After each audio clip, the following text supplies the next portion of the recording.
Hi, I'm Random, and this is Sinking Your Fangs into My Heart by Crimson Knight 14. It's a Dream SMP and Minecraft fanfiction with a rating of teen and up audiences and a category of Gen. The archive warnings are graphic depictions of violence. The additional tags are Vampires, Alternate Universe Vampire, Vampire Phil Watson, Vampire Technoblade, Vampire Tommy Innit, Vampire Wilbur Sit, Human Dream, Hurt Dream, Blood Drinking, Kidnapping, Blood, Protective Technoblade, Protective Phil Watson, Angst, Fluffin' Angst, Hurt Comfort, Scared Dream, Nice Dream, Bonding, Mind Control, Blood and Injury, Dream Needs a Hug, Dream Angst, Dream and Technoblade Friendship, Hugs, Angel of Death Phil Watson, Minor Character Death, Hurt Technoblade, Good Parent Phil Watson, Sleepy Boy Zinka's Family, Adoption, Dream Gets a Hug, Adopted Dream. SBA asked if anyone was going to adopt a Dream and didn't wait for an answer. The relationships are Dream and Technoblade, Dream and Philza, Technoblade and Philza, Dream and Tommy Innit, Wilburset and Technoblade and Tommy Innit and Philza, Dream and Wilburset and Technoblade and Tommy Innit and Philza, Dream and Wilburset. Chapter 3.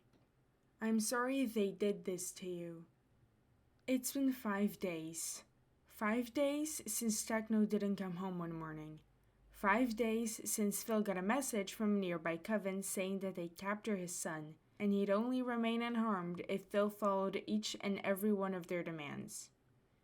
They gave him 7 days to respond, and that was the first of their many mistakes, because even 1 day is long enough for him to plan, but 7?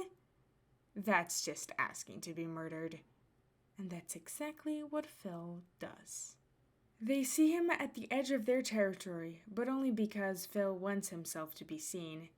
They send out a scout to talk to him. He sends back their severed head. They called it an act of war. Little did they know that the war started the second they dared look upon one of his boys wrong, and let alone have the audacity to kidnap him. And this is a war that he refuses to lose.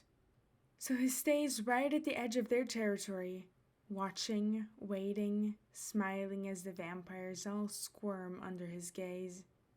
These vampires are young, at least in the terms of the thousands of years that Phil has been alive, and that makes them impatient. Soon they send out vampires to attack him. None of them return, and when their numbers dwindle too low to continue fighting, that's when they try to run. In the dark of night, Phil sees the remaining 20 or so vampires all try to flee. He hunts them down. Every single one. His gleeful, maniacal laughter fills the air, the sounds mixed with the pained, garbled screams of the vampires that he slashes into. By the time every last one of them are dead, Phil's drenched in the dark blood of numerous vampires, all their bodies scattered throughout the forest that borders their territory. With a pleased smile, Phil begins making his way into the building that the vampires once occupied, searching for Techno. It takes a little while, but when he does finally find Techno, his heart fills with fury, the vampire wishing that he dragged out those deaths longer, had made them pay for hurting his son. Because while Techno is physically unharmed, he's tied to a chair all alone in a small, dark room. His son doesn't even react when he opens the door and floods the room with light, as though he lacks the strength to even move. Tech? Phil gently questions as he approaches his son, his tone greatly contrasted by the blood of the vampires that cling to his pale skin and dirty clothes. You awake? Feeling like he might be sick from worry when he doesn't get a response, Phil stops in front of Techno and carefully raises a bloodied hand to cup his cheek, gently lifting his head so he can see the boy's face. At the touch, Techno blearily cracks open his eyes and, oh, Phil knows what's wrong now. He's starving. His eyes are glassy and unfocused, his tied hands trembling, and his head is heavy in Phil's hands as he rests his full weight onto him. Phil doesn't know how long they haven't been feeding Techno for, but it's been at least days.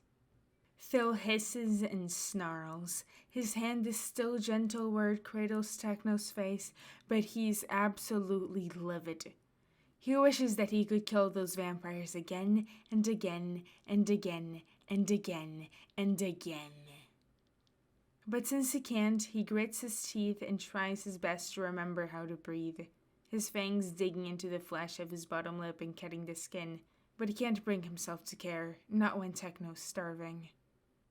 When he finally has better control of his emotions, Phil gently lowers Techno's head to rest against his chest as he promises, "I'll be back in a few minutes, Tech. Try to stay awake, okay?"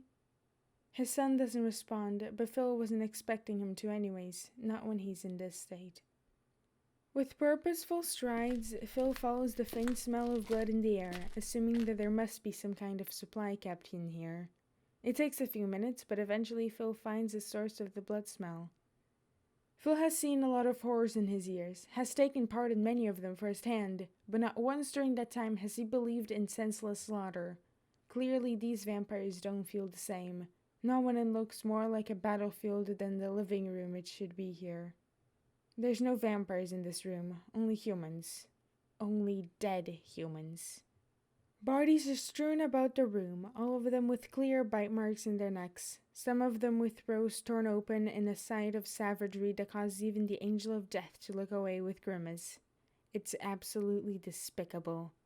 Because human blood is what keeps him and his family alive. And sure, he could take that blood by slaughtering humans and draining them dry, especially since he's far stronger than those humans. But both of them are intelligent enough to come to a mutually beneficial agreement, an exchange of blood for something the human would like. So to see these humans dead when they had no chance of fighting back against these vampires, it makes Phil wish once again that he dragged out their deaths. Really made them hurt. But the vampires are already dead, much like these poor humans. He feels no remorse for the death of the vampires, but he does murmur a soft, "I'm sorry they did this to you," to the room full of corpses, hoping that now they might find the peace that they were never granted during their time here.